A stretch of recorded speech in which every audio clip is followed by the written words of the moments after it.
Hi, I'm Mike from MotoIQ, and I'm with Martin, the bald mean guy that you guys love.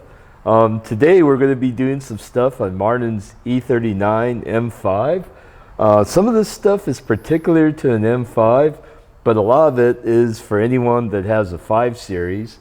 And now the 5 Series is getting popular as the economy kick-ass car, right, Martin? Or the drift taxi, even. Yeah. Yeah, I mean, the long wheelbase does make it easy to drift, I will say that. And some of this stuff is almost essential to do to a 5 Series. And I'm not the expert in the 5 Series, so I'm going to hand it over to Martin, and he's going to talk about some of the stuff he did. The idea of my M5 project is that I like to have a nice, comfortable daily driver, but I do like to beat on it sometimes. I've taken it to the track a couple times, and we've taken it to balcony and done some drift stuff with it up there as well. So I want to make sure that everything's on the up and up, but with the mileage that it has, there were items that we needed to take care of. Specifically, rear diff mount, and I had a leaky rear main seal.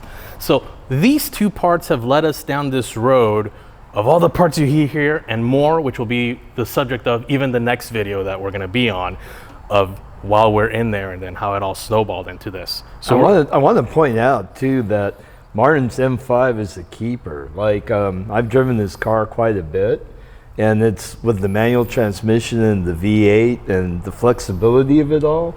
It's a really damn fun car to drive, and you know, even though it's an older car, I mean it can hang with any of the contemporary cars, and it has a more attached feel to it than a lot of the late model BMWs, and it's responsive, it's really fun, and you want to like kind of keep the car like that, but then refine it and fix some of the drawbacks of the car. Exactly, and that's kind of been always the goal for the upgrades that we've done to the car. For example, all the performance upgrades that you guys have read about and even seen the last video where we did some Dinan upgrades with it.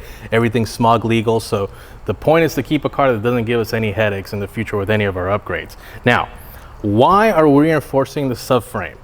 The subframe, the stock mount, doesn't have any of these additional plates here. These are actual speed holes, so these are all areas that are weak points. And that's where the nose of the differential attaches, right? Absolutely. So we'll go back to this, and for example, so that is how this is how the rear subframe sits. So if you're looking at the back of the car, this is what you would be seeing. So that is literally where the rear diff mounts up to these 3 points here. This is all encapsulated in here, so nothing's going to happen here, but this is the weak point of it. That probably absorbs more of the torque of when you dump the clutch, and all the torque reaction is actually levered through there, so that's pretty critical. Because these 2 points don't have that much movement because they're holding each other, while this is the lever really. So because of that, that's why that rips off. And the problem is that once this rips off, you don't know how it's going to rip off. You don't know where it's going to rip off. Is it going to rip off here, or is it only going to break here and then you can just make a little repair? Most of the time, once these things come off, though, it's not the smartest of things to repair them. It's just get yourself a new subframe and then reinforce that one.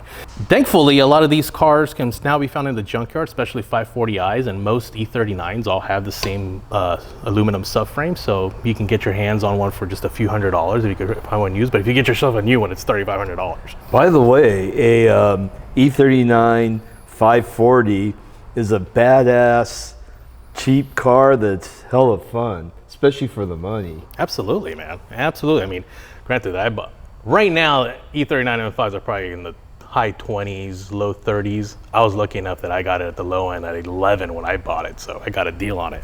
But that's neither here nor there.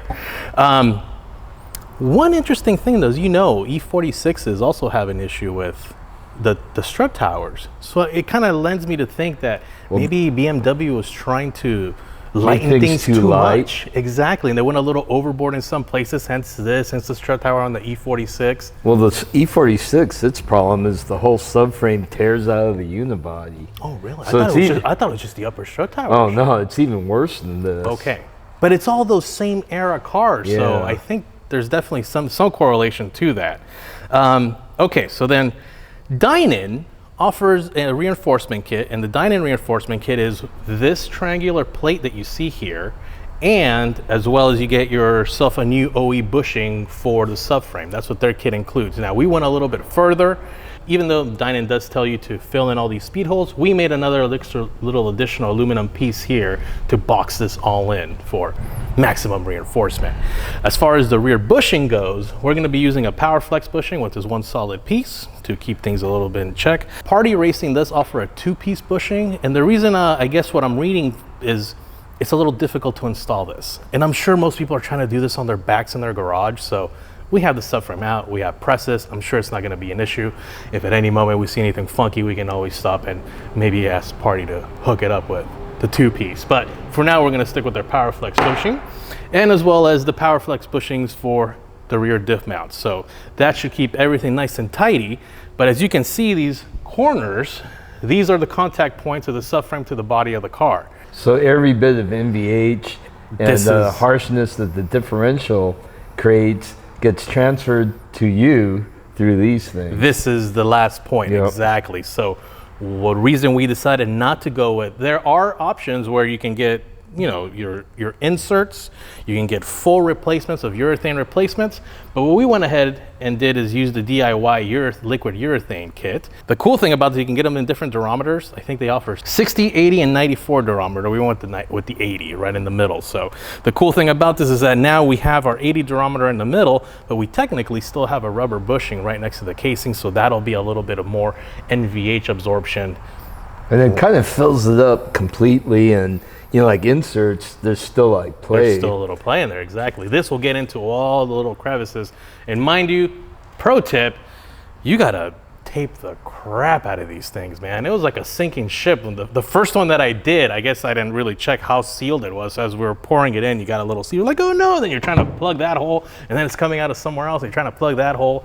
So be really careful. The other 3 came out really nice, but this one I think this is going to be really cool because you have the 80 durometer, and that's taking up most of the space, but you have a thin layer of rubber, so you're not going to have that much compliance, but you're going to have really good vibration damping, I think. So too, though.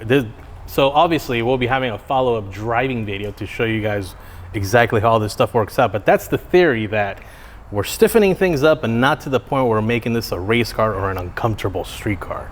And I think like with these stiffer bushings, your differential is going to be held more firmly. So like when you pop the clutch or just punch it, your differential is not going to be moving, and that takes stress off your drive shaft, your axles, everything that's connected your to ring it. and pinion. Yep.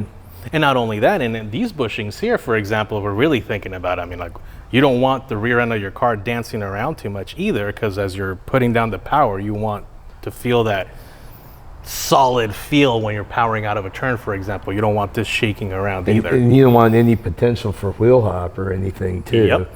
So all good things here, man. I'm not really concerned about any NVH, or at least I hope. I bet you it's hardly going to be any different than stock. I hope so, man. I really hope so.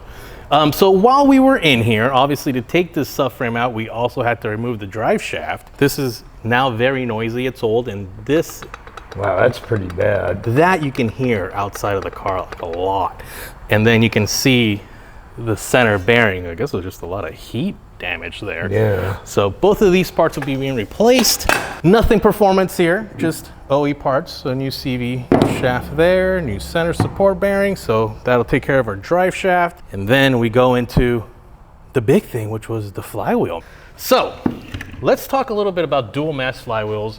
Why do we have dual mass flywheels? Well, generally the dual mass is for NVH. A lot of it is when you're just sitting there at idle, or you're sitting there with the clutch pushed in and not moving. There's backlash in all the gears in your transmission, and the input shaft has a little bit of drag on it, even when you're in neutral or you have the clutch pushed in. And if you get any back and forth lash type vibration, you can hear the input shaft rattle. I'm sure most of you with a manual transmission car has experienced the input shaft rattle, particularly a cheaper one, and you hear this rattle when the everything's warmed up and you got the clutch out. Yeah, and it's like rattle, rattle, rattle, rattle, and you push the clutch in, and then the tone changes, but the rattle is usually still there. And maybe newer cars, they have like a lash pretensioner in the transmission, or another way to cure it. You know, as cars get more and more refined and quieter, it becomes more of a complaint item. So you have pretensioners in the transmission. Another thing is to use a dual mass flywheel. Like you can have one mass that's optimized for that input shaft rattle, and you have the other mass that's optimized for somewhere else. Okay, for certain frequencies, maybe at a certain RPM, certain engine RPM. Yeah. Basically. Now, just so you guys understand a little bit more on the latch, just imagine there's teeth here and there's separations in them. So when there's no drag, or let's say, for example, or a slight amount of drag, or the inertia that and your it's pulsating flywheel's doing, you're hearing, this is what you're hearing. So when you have that inertia, and then you're constantly keeping them together, so that's why the noise goes away. Yeah, and it's actually more of a thing with lighter flywheels, not heavier. No, but you're using the heavier flywheel in order to damp bring it them out, together, yeah. so it's not making the noise. And that actually is a perfect segue to, yes, there are full aluminum flywheels out there that you can buy for your M5. But I don't want that, man. Yes, I'm gonna have a zippy zoom zoom like on my revving. It'll be easier to rev match. Not that it's even an issue with this car, I'll tell you that even. But I don't want to have all that noise. So Dinan back in the day used to offer a lightened version of this OE flywheel, but they unfortunately stopped making it. Then there were a couple of other niche places that offered. I tried to get a hold of them, couldn't find anyone. Then we finally went to go into our own machine shop that we normally use for our engine builds and try to get them to help. They were trying to build a rig, but for them to cut one, it wasn't even worth it for them to put the time into. And I think the dual mass part makes it harder to index accurately. Indeed, because imagine, I mean, there is movement in between. Obviously, you can't do it with your hands, but there's movement here. So how are you supposed to cut and remove? So once again, Partee Racing to the rescue. They came through. Actually, it was one of our customers that we built a B series engine for. He's the one that put me onto these guys, and thank goodness, because as you can see, this is where the magic is. See, this entire ring here is what's cut out, so it saves about 10 to 11 pounds off the stock flywheel. But another additional step that Partee does is that they're also machining this inner lip. You can see the difference in the lips to allow you to use the higher clamping force Sachs pressure plate, which is very much like the high performance pressure plate that came in the Dinan kit back in the day.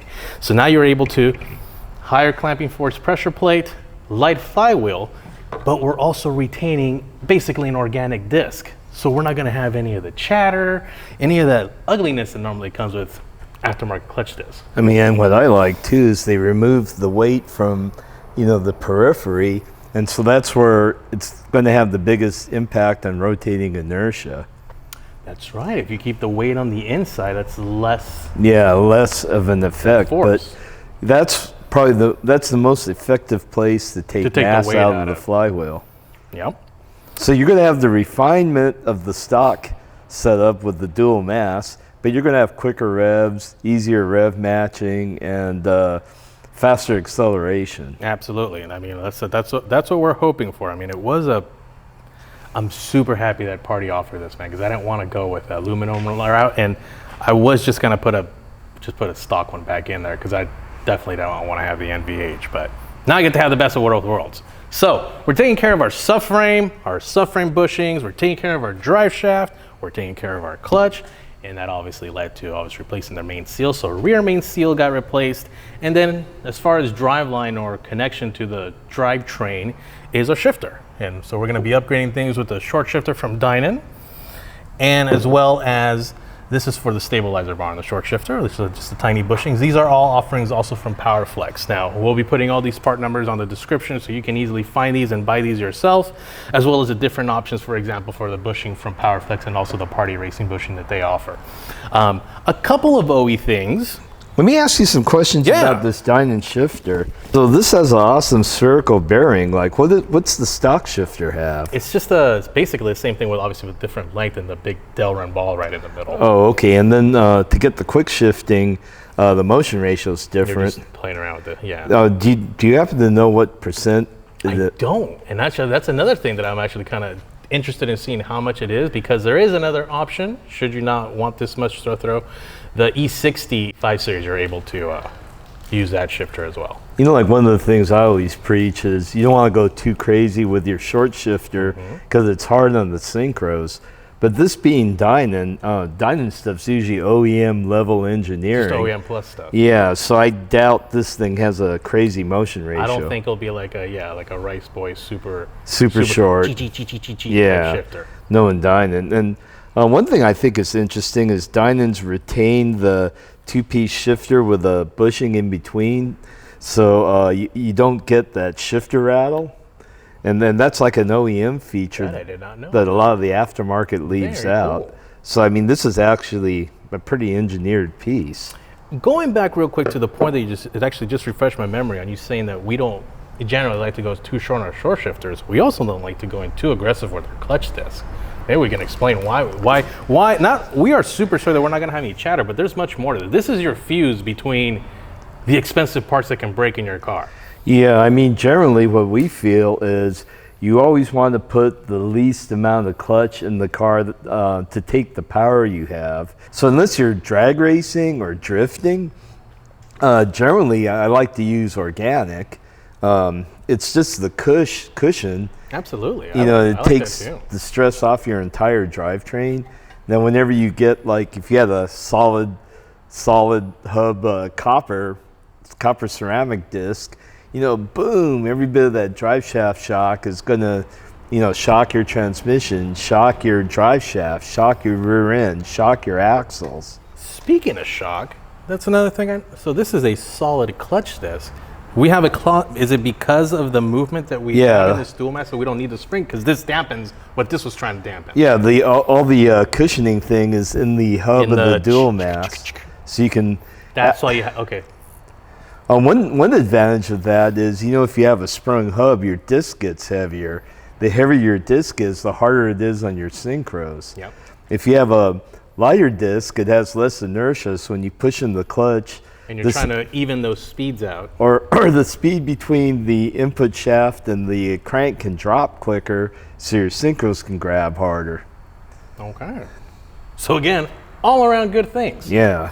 One last note on the Partee Racing kit that all you folks should know about, really.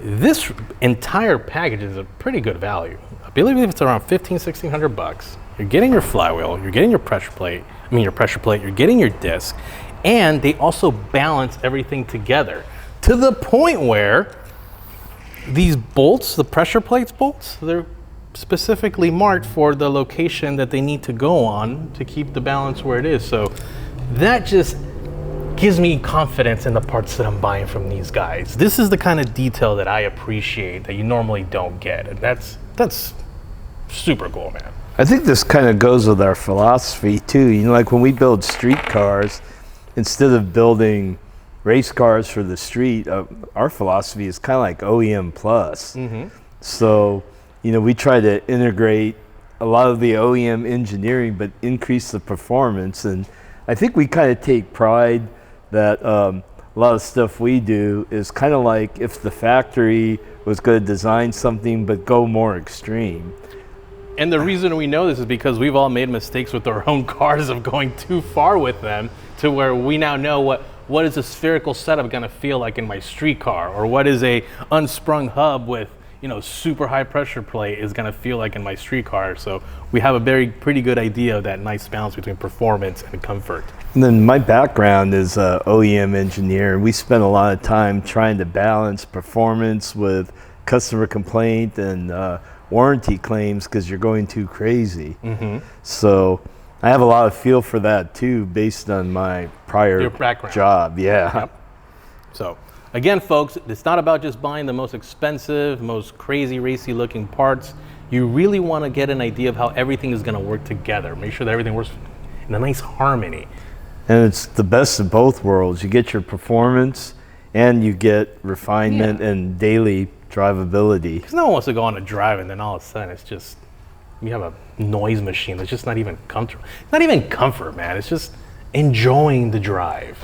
Build a race car for the track and for the street. Exactly. Make something that you could live with and not be annoyed with, and you'll drive it every day. Yeah. It's not about having one car, folks. Get a lot of cars. Have multiple cars. That's what we preach. So, on the next video, folks, we're now going to start moving on to the engine side. So things that normally go wrong with these cars, what can you do on the outside, things that don't necessarily require an engine rebuild or really too deep dives into the engine. So what can you do? What preventative maintenance can you do? So stay tuned for that. Also, if you'd like to support us, go ahead and click some likes, subscribe to our channel. And if you really want to support us, we don't get paid for doing these things. So you can become a MotoIQ member. There's some links so you can join and give us a donation. We appreciate every bit of support you guys want to give us. And until next time, we'll see you later.